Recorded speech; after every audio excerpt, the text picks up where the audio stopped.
Hi, scholars.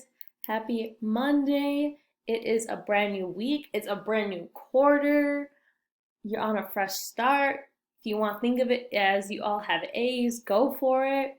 Or if you all want to have F's, you could go for that too. But I would go with the positive. Go with you have all A's and how you're to keep it up because once I start entering the grades, it's going to start to change. So be on top of it. Start fresh, start new, start beautiful with quarter two. I like that rhymed. Okay, so when I'm looking at our course on Schoology, yours should be similar. So when you open up our reading course on Schoology, this should be the layout for materials. There's not a lot going on, especially compared to how it ends in the quarter. If you're thinking back to the end of quarter one, you just have one folder right here for week one. It has the dates. We only have one live class session on Wednesday because it is a short week because I have PD on Friday. Woo! But so that means Thursday is going to give us like our Friday feels to where we have office hours in the morning. We don't have our live class on Thursday. But yeah, hopefully I get to see you for Wednesday and office hours times. So one thing I wanted to go back to and refresh our memories on and just make sure that we're all understanding reading logs.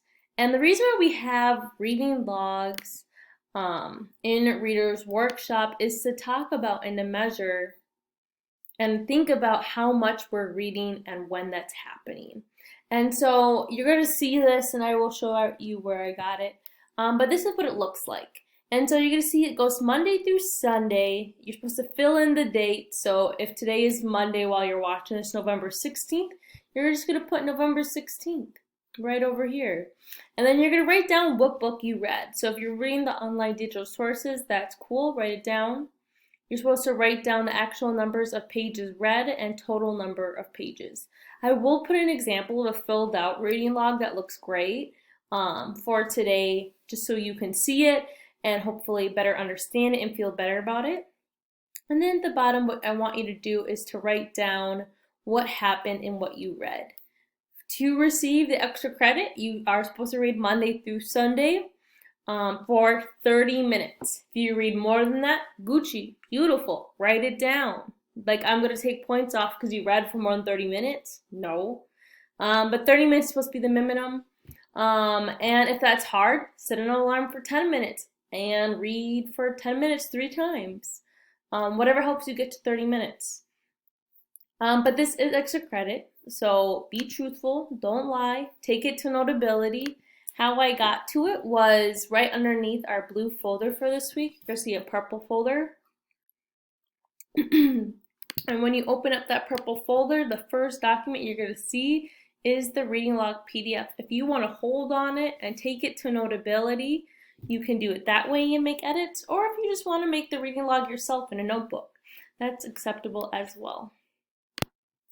And right over here, I was able to grab a student sample of the weekly reading log. This was last spring, so it was a scholar I had then. But you can see that they had the dates every day. They were working on the same story, One Punch Man, and then they had a description right below. That's perfect, exactly how it should look, and then they submit it to Schoology, and that is how you should work on a reading log. If you have any questions or concerns, or you weren't getting full points, for the reading log last quarter, please ask me. We're going to kind of go over it again, but it really is a great way to know what you're reading, how much you're reading in that half-hour time slot. But be sure to let me know if you have any questions or concerns. Okay, have a great day, and I look forward to seeing you on Wednesday. Bye.